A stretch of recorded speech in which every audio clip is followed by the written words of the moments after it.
Hi, welcome to the Leadership Corner. My name is Audrey Gilmore, and this corner, as you can see, is where we discuss and contemplate the topic of leadership.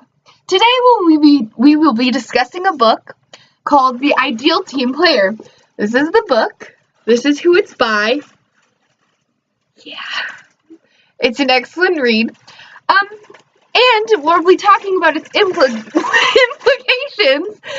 that it can have on our community and our church's culture. This book talks about cultivating a team-centered culture by adopting 3 virtues or characteristics, and as the book so eloquently puts it, these 3 characteristics can stop you from being and hiring jackasses. But for the sake of the rest of this video, I'm just going to say butt heads, because that makes me feel more comfortable. So the first characteristic that this book talks about, the ideal team player, talks about being humble. And being humble is all about understanding your value and knowing your worth. Sometimes people can fall into a pattern of arrogance, and this is all about them thinking too highly of themselves. It creates problems of taking the attention off of other people's ideas. They become boastful and they take all the credit, and this doesn't instill or cultivate a culture of community or allow to have other people feel valued and be valued. Because someone is not humble, they're being arrogant. Another thing that the book talks about in regards to humble, you're not humble if you value yourself too little. If you have little self-worth, then you don't know your value and you don't understand your value. So it can go from 2 spectrums. One is you're arrogant and you are being boastful and prideful and taking all the credit. And the other one is you don't know your worth and you don't speak up and you don't mention problems that could be fixed, and no one can hear your voices or ideas or solutions to problems. And that affects the team negatively, because then there are less ideas to choose from, and your ideas aren't being told to the rest of the team, which could add value to the team and add value to the culture. So that was humble. The second virtue is hungry, and this is all about being passionate, self-motivated, and diligent. Getting out of people who are hungry go out of their way to do more than what is asked or required of them to do. So, for example, if I were asked to sweep the floors, and then I sweep the floors and I go, oh, I have time, I'm going to mop the floors too, then I would be passionate about getting those floors clean, and that would be a virtue that is making me hungry. 2 different kinds of hunger you should watch out for. If a person is hungry and is selfishly hungry and they're not looking out for the team or the company and they're only looking out for themselves, this does not instill a value of teamwork, because they only want to add value to themselves and not add value to the culture or the company or the church or the ministry. Another hunger that we have to watch out for is a consuming hunger. When someone only goes out of their way and does all the things and is super into their work, and they don't spend time with their family, and they don't take breaks, and they don't make sure they're practicing the Sabbath or taking rests to rejuvenate, then this hunger becomes unsustainable and it doesn't add value to the team, because eventually they'll become disconnected and burnt out, and that can influence a whole bunch of different things, ultimately influencing the productivity of the team. So we have humble, and that was hungry, and our third one is smart. And this is not intellectually smart, but rather it's people smart. It's about having awareness about your actions and how they affect others. And it's all about having intuition about subtleties and a group dynamic, and how the impacts of someone's words or actions have on other people. It's all about personal relational skills within groups and within individual relationships. And this is very important, because if you're not kind to people, if you're not looking out for what they need, if you're not speaking to them in a way that they can hear you and internalize it, then a lot of things might be miscommunicated or come across wrong, and then ultimately you're not being as effective in your culture as you'd like to be. These 3 virtues, humble, hungry, and smart, keep the buttheads out of the community and cultivate a culture that thrives in problem solving and teamwork. Something that I thought was really interesting in the Ideal Team Player book that we're going to refer to a couple of times is a circle diagram that they made. This circle diagram shows how you need all 3 of these characteristics, not just 1 or 2 of them, in order to be a team player and cultivate a team atmosphere in your company. Okay, here it is. As you can see, the middle column is the ideal team player, and we have smart, humble, and hungry. If someone was only smart, they would not be an ideal team player because they'd be missing the other 2 virtues and ultimately cause damage to the team. And that is how it is if you are only humble or only hungry. And we'll touch on those further on in this video as we go. People who have all of these 3 characteristics, who are hungry, humble, and smart, are easy to work with. They seek to problem solve and strive to do their best work. They know that their value and they know their own value and the value of other people. And they work to be perceptive to who their words and actions affect, how their words and actions affect others. This person who's hungry, humble, and smart is an ideal team player. So now we can get into the meat of what we're going to talk about today on Leadership Corner. This book, The Ideal Team Player, is formatted in a way that's quite intriguing. The first 130 pages are in the form of a fable, which is just a story about a guy named Jeff who goes into a construction company, and he learns, develops, and applies the hungry, smart, and humble model to cultivate a culture of teamwork within the company. The main character, like I said before, is named Jeff, and he's a young CEO for the company, and there are 2 big projects that are coming his way that they don't feel like they can staff in time or get the right people to be able to finish these projects. With so much at stake, Jeff begins to implement the idea of finding a culture that will prove successful in finding quality hires who will get the job done. This builds to influence more than just the hiring process, because initially they were trying to find people they could hire who could get the job done, and they needed like 60 to 80 people. But it's instead of letting this hungry, humble, and smart model stay in the hiring process, they also wanted to have it influence and incorporate the way the company runs and the way the employees work together.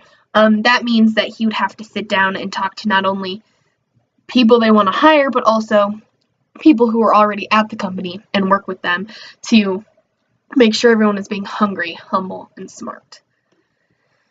So just a couple of things that Jeff did is he discovered what the team's focused culture would look like.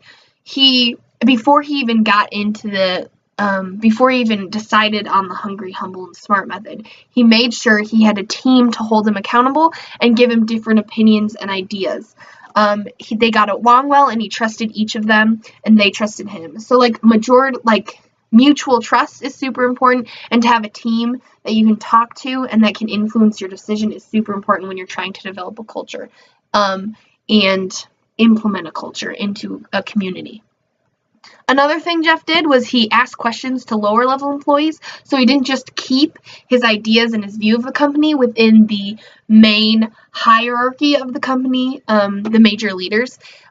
He also talked to the lower level employees, and this allowed him to get an understanding of the company and the community as a whole rather than just what the people at the top were thinking. So he could have an actual real perspective of what everyone, whether they were, one of the higher up people getting paid more in the offices or one of the lower level people working in the construction sites and in the break room and stuff like that. So to build a relationship all the way from the top to all the way down with the employees, and then to ask them questions when instilling the culture and asking about the community of the construction company was super important.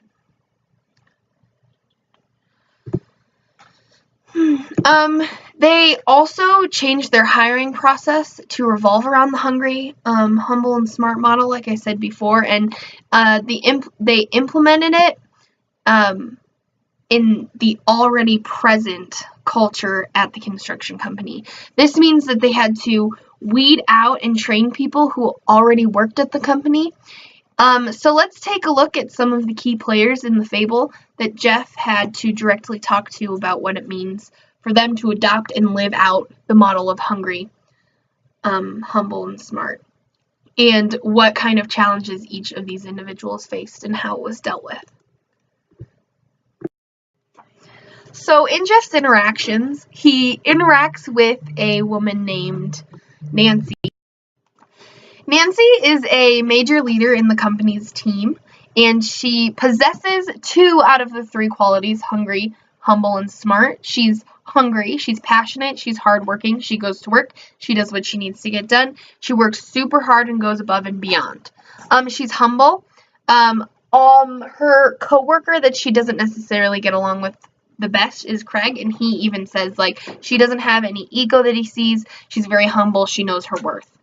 So she's not arrogant, and she doesn't feel like she is, less self-worth than other people, so she's humble, she knows her value.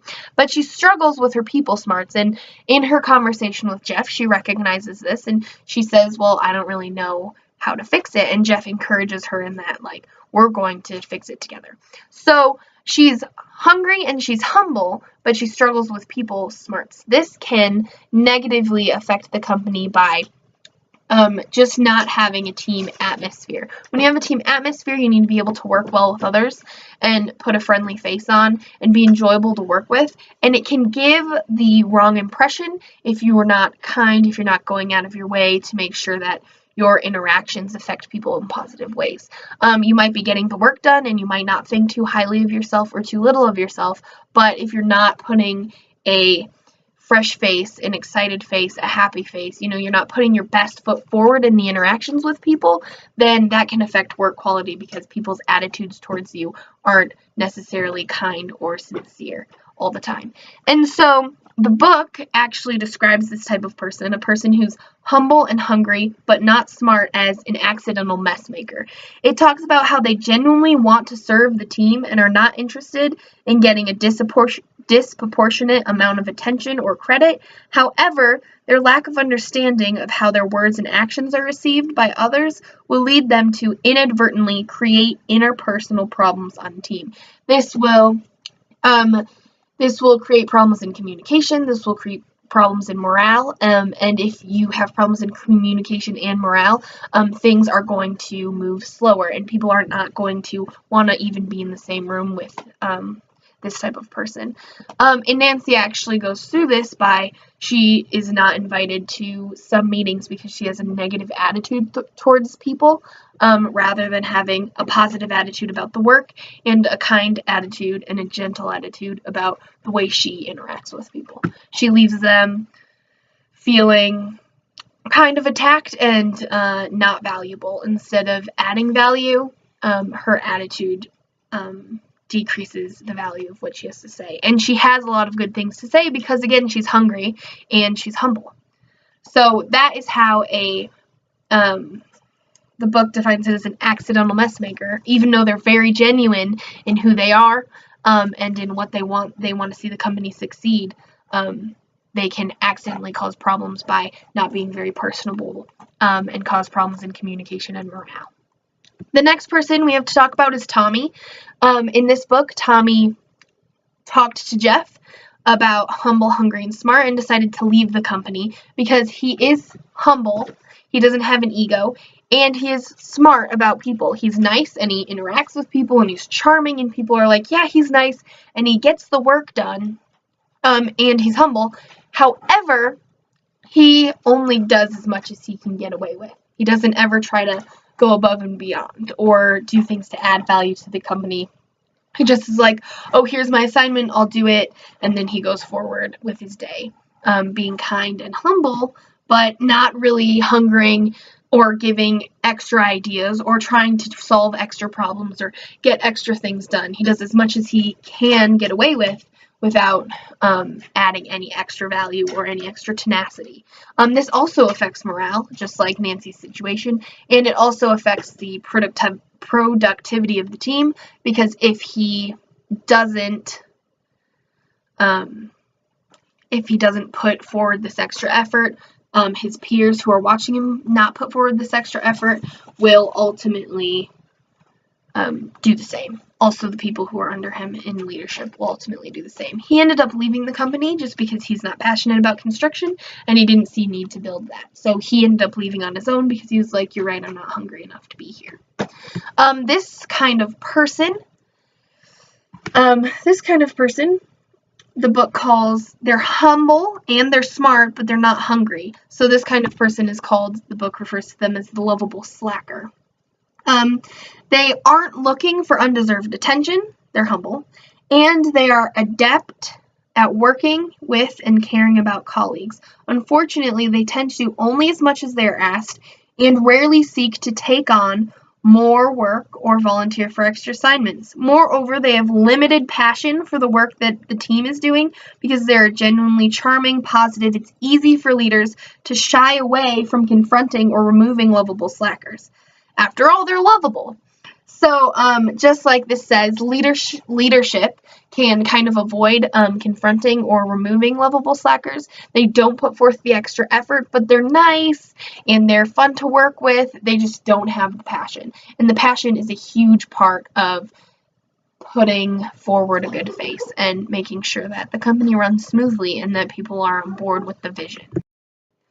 Our last type of person in the book that Jeff talks to is Ted, and he's actually not in the company, but he is interviewing for a job in the company as they start to implement this hungry, smart, humble policy. He is hungry, he's definitely passionate about his job, he loves the job, he loves the construction business, and he has the skills. He has been in crazy projects of building bridges and houses and all of these things, and he definitely has the skills, and so he has the passion and he's hungry. He's also smart. He's a super friendly guy. He's charming. He's good with people. He knows what to say. He's nice. Everyone will be like, oh yeah, he's very nice. But however, he struggles with humility. He thinks of himself too highly. This can impact the company negatively because no one wants to work with someone who's a butthead. And oftentimes people who think of themselves too highly will come across that way. They don't let other people get their voices in or their voices heard, and they won't take a lot of opinions from others or criticism well, and they oftentimes are like, I'm right, and this is the way we should do it, without listening to a lot of other feedback. And this can be devastating to someone who, or even an entire company or a community or an organization, because it can lead to a lot of devastating effects if the person who isn't humble but knows what they're doing is hungry and smart. They can manipulate people or say something that might not be the best idea, but everyone will go with it because they are like adamant about I'm right and this is the way to go it, and they won't necessarily take correction very well. So this type of person, the book calls a skilled politician. So they're hungry and they're smart, but they're not humble. They're the skillful politician. People who are hungry and smart but lack humility are skillful politicians. These people are cleverly ambitious and willing to work extremely hard, but only as much as it will benefit them personally. They're very individually oriented. So they don't have a lot of team player aspects. Unfortunately, because they're so smart, skillful politicians are very apt at portraying themselves as being humble, making it hard for leaders to identify them and address their destructive behaviors. The book talks about how this is one of the more dangerous, 2 out of the 3, because they're smart with people, their problems can be covered easily. Their issues and their interactions with people can be covered easily, and they can kind of manipulate leadership and people under them and stuff like that. So that's the skillful politician. Jeff didn't end up hiring Ted because they realized his problems. And as he talked about hungry, humble, and smart, Ted was like, oh, I don't know about that culture. idea. So Jeff was very upfront about this is what we want our culture to look like, and Ted was like knew himself and was like, no, that's not me, and stepped back from the position, which is very incredible, I think. So, these are great types, or great examples, not great types. They're not great types. They're what you don't want to necessarily be or look for in an employee. So these are great examples that the book gives, Ted, Tommy, and Nancy, in defining the 2 out of the 3 virtue people, the people who are hungry and smart, but not humble, and have 2 out of the 3 virtues that people are looking for. Now let's just take a look at the types of people who might only have 1 virtue that rises above the rest. These people are 1 out of 3 virtue people. The first one can be recognized as someone who is humble. They are humble, but they don't possess people smarts or passion, hunger for the position they're in. People who are only humble can be called, the book calls them the pawn. They are pleasant and kind-hearted and unassuming, but they often fade into the background, and they give little ideas, or they don't add a lot of value to the company just because they feel like they can't be heard. They step back and they can't be heard. They don't really make waves, and they can survive for a long time, but they don't really add any value to the company just because they're not being heard. The other type is someone who's hungry, and that's all, like, they arise and they're hungry. And that's, they don't really possess or have an equally balanced of, like, they're smart and they're humble and they're hungry. They're just mostly hungry. The book calls them a bulldozer. They're determined to get things done, and they focus on their own interests with no understanding or concerns of other people. They are quick destroyers of teams because they're like, this is what we need to do, and then they implement what they need to do without listening to other people around them. However, they can be easily identified, unlike pawns, who are people who are only humble and they fade into the background because they're so abrasive. People recognize them more. So people who truly value leadership wouldn't necessarily pick someone who's only hungry because they're looking out for themselves and they're pushing their opinions without getting all of the consideration of the people on their team. The last person is the person who's smart. They're only smart. They're the charmer. They're the person who they lack humility and they lack hunger or passion for what they're doing. They're known as the charmer because they're entertaining and they're likable and they're wonderful and they can get you laughing or say nice things to you. However, they have little interest in long-term well-being of their team or colleagues. Their social skills can sometimes help them survive longer than bulldozer or pawns because they're nice. Like, who wants to fire a nice guy?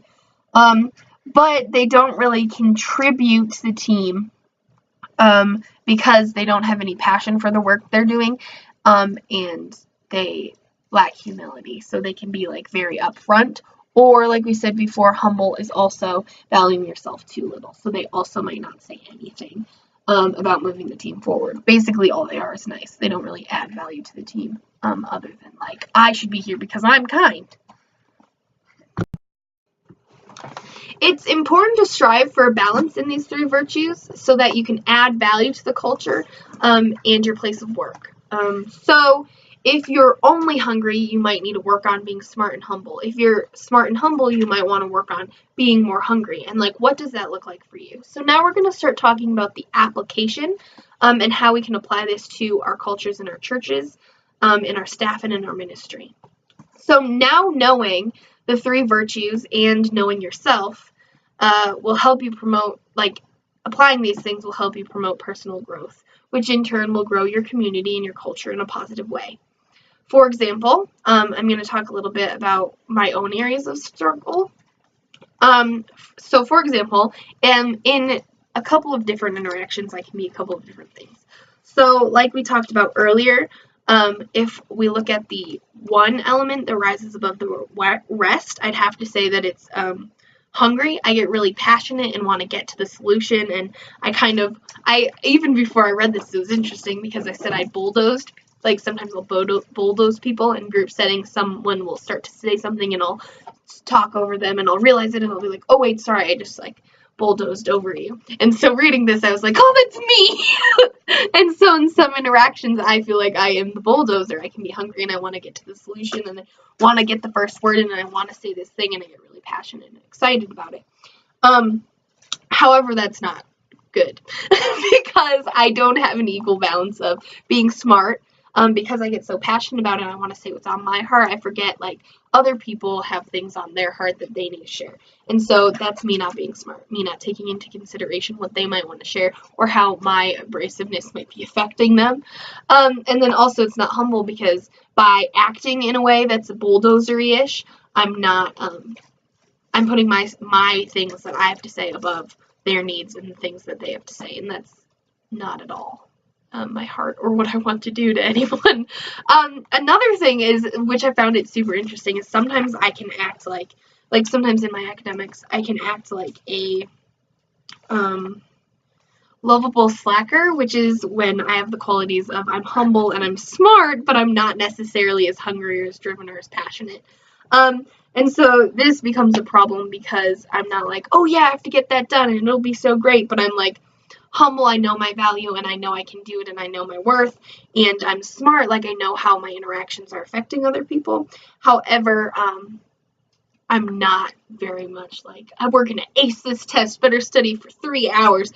I'm not that way. And so to like be able to look at my academics maybe a different way would help with a different view of maybe like, oh, well, my academics bring glory to God. So like I have to make sure I'm glorifying God, and that would up my hunger level about academics specifically. So it's interesting how like one interaction with me might be just all hungry and another interaction with me would be humble, smart, and there's no hunger at all. So make sure that when you're thinking about this, that you pick out characteristics that you identify with and you look at commonalities in regards to like the people types and what's in write it down and kind of figure out like where you need to work in this area and where you need to work in this area, because you might be a different person in a couple different areas of your life.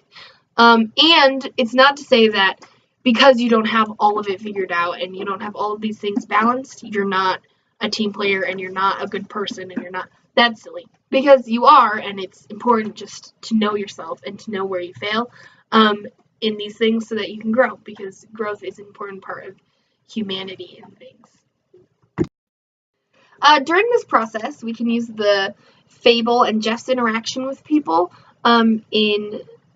as a good example for us trying to implement this culture in our own lives as well as in the culture and community of our churches and our ministries. So we want to make sure, just like Jeff did, holding people accountable is extremely important. So Jeff held people in his company accountable. He gave them good training and he gave them support when he needed it. He always, when he talked to people, like Nancy, he always talked about how, like, I will be here, like, we'll have a team, we'll have training, and we'll be able to walk alongside you. It's not to point out your flaws and go, oh, you're so bad at this, but rather it's to be like, oh, well, we could work on this, let's do it together. And that, in itself, just like holding people accountable, creates and facilitates that ideal team player mentality. Also, it's important that when you are hiring people, you're desiring people to fit the culture that you have already in place. So or that you're striving for. So like Jeff, he was striving for a culture that was hungry, smart, and humble. Hungry, smart, and humble. So when he was in the interview process with Ted, he was looking at Ted going, is he hungry, smart, and humble? So don't just hire people who have the right skills because Ted had the skills, or who have the right charisma because Ted had the charisma. Hire people who will fit into your culture, even if they seem like an unlikely choice. Also, like I touched on it a little bit before, Jeff was training people appropriately. And so when you're training people, don't train them based on anything else except what is your center of the culture. So when you want to train people, you want to make sure that their training is based on, for Jeff, the hungry, smart, and humble model. And so all of their training would center around the culture they wanted to create, because without that, there might be some conflicting ideas or conflicting ideals, and you don't want a culture that conflicts. So Jeff, like I said before, he walked closely with his staff to ensure that they were not in the process of that they were doing well in the process of becoming an ideal player, and that they weren't going to be doing it alone. And he assured them that they weren't going to be doing it alone. And like I said before, it facilitates a great amount of teamwork, especially if you're looking for teamwork culture. Accountability is one of those ways to do it after you've set your 3 core virtues or whatever you would want to do. So this model of teamwork changed Jeff's company a lot. They still had big problems arise, but they knew that they could handle it because they were in a room full of people who weren't buttheads. They were in a room full of people who wanted the same thing and wanted to see the company succeed and wanted to make sure that everyone was involved in the process and everyone was giving ideas and feedback. So when big problems arose, they handled it a lot quicker and a lot more efficiently, and automatically had better outcomes because of the people they brought in to solve the solution were all on the same page and we're all investing in the same culture. This could change your church staff and your church culture in a similar way. If you have a room full of people, and if you don't like some of those people, or if they don't fit in with the culture, if they don't fit in with the way that you see things going, then it's going to be really hard to get things done and to find solutions to problems. But if you get people who are all on the same page, who are hungry, smart, and humble, it'll be easier to solve problems, and it'll be more enjoyable to solve problems, and you won't come across a ton of interpersonal miscommunications, morale deficiencies, and that kind of things. Like, you might still have disagreements, but everyone will be on the same page and striving for the same kind of culture. So I'm glad you could make it to Leadership Corner today, and I'm glad that you were here with me and we could talk about the ideal team player together. And I hope you learned something, because I learned something, and I hope you pick up this book from the store. And also, this is Destiny's succulent that I'm using, so shout out. Have a wonderful weekend.